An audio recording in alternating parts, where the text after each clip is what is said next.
Hey, what's going on, guys? Today we're checking out a premium Bandai HG kit here. It's the Altron Gundam from Gundam Wing. A super cool design. This used to be like one of my favorites. I had the toy action figure of this guy and I loved it a lot. So really excited to build this one up as a kit. So big thanks to Travis for loaning this to me to build and share with you guys. And if you guys didn't know, actually here in the US this year, some of these HG Wing P-Bandai kits are being released to regular retailers. So if you missed getting any of these on Premium Bandai and you're wanting to pick them up, you can actually pre-order some of them here online at USA Gundam Store. The link is down in the video description below. So really cool opportunity that Bandai decided to do for celebration of the 30th anniversary of Gundam Wing, that they're taking some of these premium kits and releasing them now as just standard releases to normal retailers, something that they just have never really done before, but now they can do. So very cool, but let's go ahead and check out the kit here for today's video. And so as usual, with this being a premium Bandai kit, there's not much to see around on the outside of the box. That said, that box art does look really cool. Hopefully we have the full color version of this in on the manual inside. Sometimes we do, sometimes we don't. It's always kind of a toss-up, but here you can see just a monochrome image of what the built and painted kit is going to look like there. Certainly does look very cool. But let's go ahead and pop the box and check out everything inside. Really cool color scheme for this one, and the colors look really quite nice on there, so that's promising. Unfortunately, it looks like the manual is just going to be black and white with basically no photos in here on this. There might be a photo, let's see, at the very end. Yeah, looks like sometimes we have like a photo, just kind of a small black and white photo showing where like the sticker markings go, but not even that, unfortunately. So you do have our color guide right there, and then here on the next page is our parts list. You can see we are going to have a few leftover parts, as this is going to be reusing some of the runners from the HG Shenlong kit, I would imagine. And then other than that, it's just basically the construction of the kit. So yeah, if you built the HG Shenlong, it's going to be very similar, but with a fair amount of new parts in here. So let's go ahead and check out the runners. After we briefly take a look here at the foil sticker sheet. So the foil sticker sheet, not too bad, just for the eyes, cameras, and like cameras for the dragon arms on it, and a couple other little bits. Not too bad a sticker sheet here for this one at all. So now as for the runners, here we have some polycaps PC002 there in gray. A runner here in 4 colors is going to be from the Shenlong with some clear green parts up there for the beam trident. You got some of that kind of bluish green color there, greenish blue. I don't know which way should I call that. Anyway, really cool color there for the main armor, and then a couple of our accent colors, some parts there in red and yellow over here. Runners B1 and B2 are some parts here in gray for the joints and hand parts there. And then runner C2 is some more of that. We've got 2 of this C2 runner there. Runner D1 is another 4-color runner here. New parts for this kit. We got, once again, a couple of parts here in red, yellow, that greenish color, and then a few parts there at the bottom in gray. Then we also have runner D2, which is a copy of the top half of the runner with a couple of additional red parts on there. Lastly, here we got some white armor pieces here on runner E1 and E2, which is a copy of this half of the runner right there for some of the white armor, as well as for like the wing parts there on the back. So everything looks pretty good. Let's go ahead and get it built up and check it out. All right, and here is the kit all built up. It's awesome, and this was really a joy to put together. It is, even better than the HG Shenlong kit, which was a great kit on its own, but this is just one of those where you just really kind of feel bad that it's not a standard release, that more people can't easily enjoy this one, because it's such a fantastic HG kit here with this one. All the engineering that goes into it, it's just really nice. You have really nice color separation there. There's a couple of stickers here and there, but I mean, overall, the engineering on this is just really, really good. It's one of those just like top tier HGs that everyone should really have the opportunity to enjoy, but we'll go through it here and I'll explain why. Let's just start off by taking a look at all of our included accessories here. First up, and very importantly, we do have some hand options included with this one. Aside from just these regular holding hands there, standard for most HGs, we do also have another set of holding hands here, as you can see, with the thumb out and the wrist is bent, so that's going to be really useful for doing different poses holding our trident weapon there. You got that for the left and the right side, very nice to see. And then aside from that, we do also have have open hands here for the left and the right side as well, so some really nice options there as far as our hands go. Other than that, all we really have is just the beam trident here, or the beam naginata is just going to be attached onto the inside of the wing right there.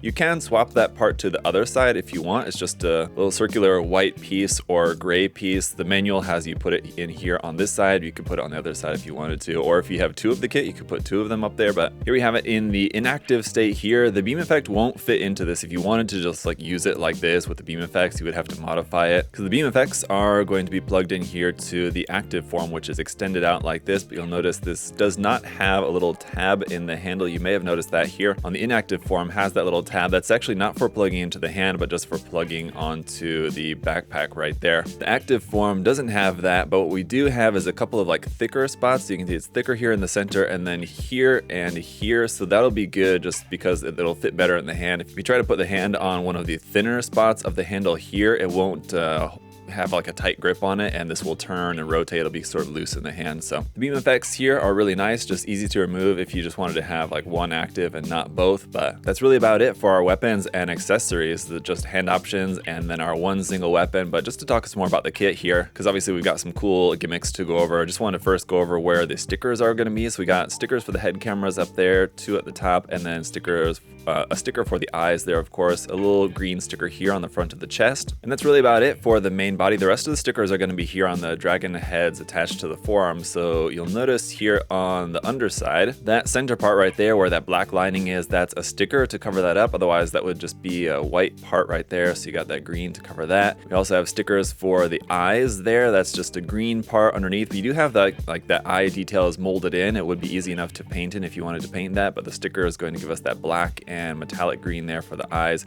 And then stickers right here on the sides of the dragon fangs, that little yellow circle. So that would be just this green part that fits through like the fang part there. So you would have just like a dark green circle. We have little yellow stickers to cover those, so it looks entirely yellow there. So the stickers are not too bad. You'll notice like here on the front of the shoulders, those are not stickers like they were on the HG Shenlong Gundams. Those are color separated parts, the yellow and red there. So while we're on the topic of the arms, let's just talk about those here. So of course the dragon head will flip forward like that. Fangs fold out and the mouth opens up. The fangs not very sharp at all. Of course, you could definitely sharpen those up, and I think that would definitely improve the look. You could even sharpen this bottom part here, just file the front of that with a file a little bit and get that a bit sharper. But you don't really have too much like detail on the inside or anything necessarily. But of course the arms will extend out. You simply just pop this out here like so, and those extend out to their full length. And a couple things to note on that, we obviously have a number of different points of articulation where you can rotate and bend the arm, so you can get into just like kind of any angle that you want. But the best thing is that it can actually hold up the weight, so it's not going to be drooping down because of the weight of the extended arm. Even if you have it fully extended, like straight out there like that, you can see it's kind of, if I shake it, it's kind of drooping down a little bit there, I suppose. But otherwise, you could tighten up the ball joint here in the shoulder. And I want to talk some more about the articulation in a minute, but just know that it's using that same polycap for the shoulder that we see often used for high grades. But instead of only having this articulation of the polycap moving in and out like that, the polycap is actually on like a small track inside the chest. So it will actually sink further in, or you can pull that actually out and can maybe see the difference how the polycap extends out a little bit further. And the shoulder is going to be colliding with the head there, but the point is that you can raise the shoulder up really high. With that, you could like turn the head in a way so that it doesn't look like it's kind of doing that. I don't know. But you can raise the arm up really high. And as far as moving it to the front though, because of the way that polycap is situated, that polycap is usually used for either extending the shoulder joint up and down or forward and back. In this case, it's only for up and down. So our forward and back movement is just going to be limited to what you can get from the polycap ball joint in there. So slightly limited, but obviously you can bring that to the front. And then if you wanted, you can just like rotate the shoulder like that, and you can bring the dragon claw kind of around to the front, doing something like that if you wanted to. So on this side, obviously we have our shield attachment, and you can see this is something also that could be switched, or if you had two of the kit, you could put this shield attachment point one on each side, or you can swap it to the other side if you want. You just have this alternative like little filler piece right here in between the front and back half of the shoulder armor on this side. On this side, it's this attachment part, and that just holds the shield here on this peg. So there's no way to like plug the shield onto the arm if you wanted to. It's only able to, at least on this kit, able to attach here onto the shoulder. Some nice detail on the underside. Oh, and I did forget about this little black sticker in the center of the shield. There's one more sticker there, I suppose. But that just plugs onto there, and you can move the shield up and down as needed, basically just to kind of get it out of the way if you have the arm like sticking straight out or something. And then for the backpack, so the backpack is pretty interesting in that our wings will extend out like that, which is really cool.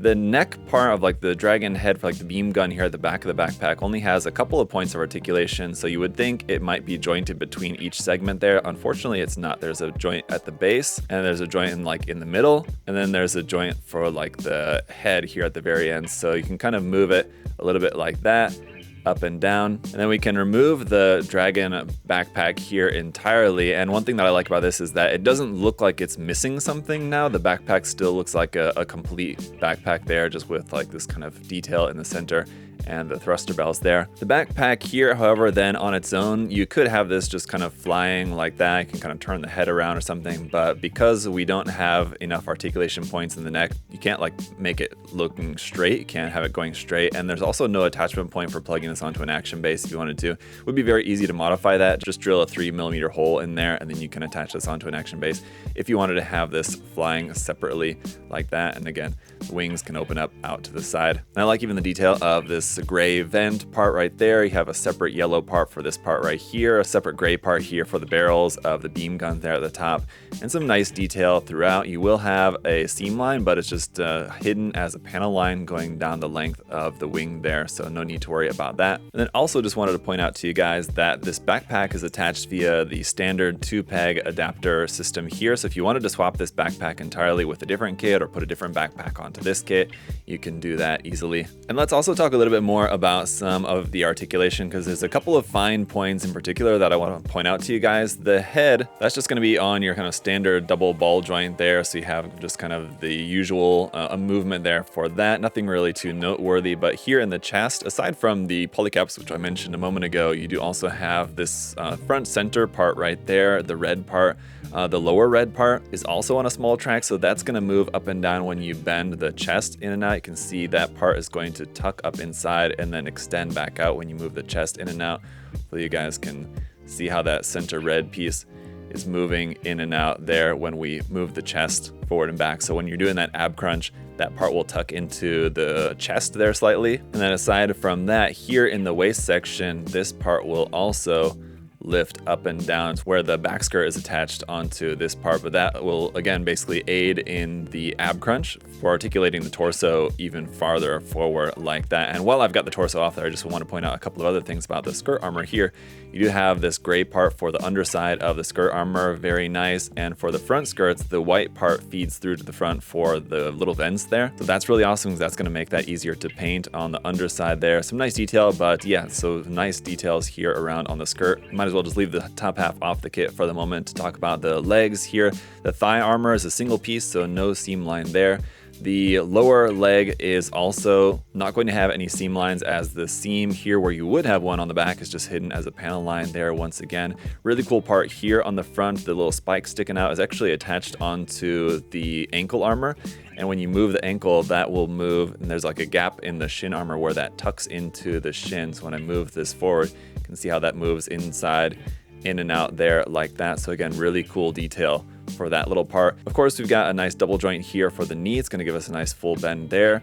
Almost full detail up underneath the feet. Kind of a shame that we have these little gaps there in the underside of the front of the foot, but I can kind of forgive that in the fact that we do have a nice toe bend here, so at least it's a separated part there, which will again make for better posing options. Some really nice detail here on the legs, from that big vent on the side to these kind of 4 smaller vents around there. It would just definitely be improved by a little bit of panel lining, just because it's a lot of detail here on a white surface, so just panel lining that in will help bring out those details. So let's go ahead and try out some poses here with this guy. As you saw a moment ago, we don't really have a whole lot in the way of like accessories with this, but it comes with everything that you would expect, and honestly more, just because, you know, you would expect the beam trident or the beam naginata, and then that's really kind of about it as far as its accessories really need to go. But the fact that we did get a couple of different sets of hand options is nice. I wish that that was the case, you know, with every HG kit. I wish that that was just standard, but as we know, unfortunately, a lot of HG kits ultimately just just end up getting the one set of weapon holding hands, and that's about it. Maybe you'll get like one open hand for the left side and maybe one alternate like trigger finger hand for the right or something like that. But in this case, having 3 full sets of hands is definitely very much appreciated. But otherwise, the kit looks fantastic. You don't really have much in the way of seam lines to worry about. Most of them are hidden in ways that work really well with the design. The only seams that really kind of stood out to me was on the green parts of the forearm, and it's not really that noticeable on the front, but on the back, which is going to be a part of the kit that's rarely seen anyway. But like on the back of the green parts of the forearm, there's a little bit of a seam there. Other than that, really not too much else to worry about with this kit. It would be a very simple kit to paint, I think, just because of everything's color separated very nicely. And aside from the nice engineering that go into the build to help with the articulation and the color separation, I mean, you just have a lot of really nice detail in there as well. I mean, it's an HG, so it's not going to be, you know, super detailed, but I feel like the detail level on this is like slightly above average, and I think it's going to, again, look really good, even if you're not painting the whole thing, but just going in and panel lining it. I would panel line with gray on the white areas. On the red areas, I would use brown, and then on the green areas is where I would probably use black for panel lining. Just if you're at all curious about maybe like what colors you should use on this, but it's all just kind of personal preference. That's what I would end up using, I think. But really awesome kit, a great example of everything that you would hope that you would want for an HG kit. So definitely one that I would highly recommend you guys to check out.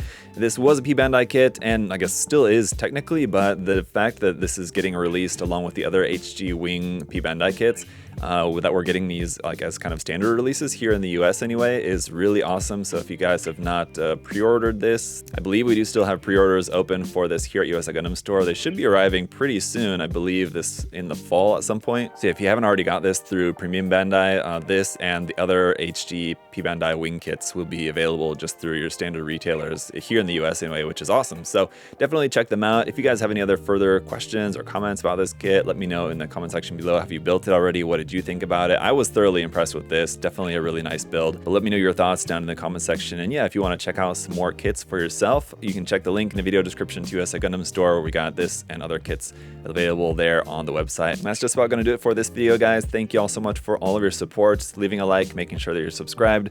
I really appreciate it. Until next time, have a great day. See y'all later. Bye, guys.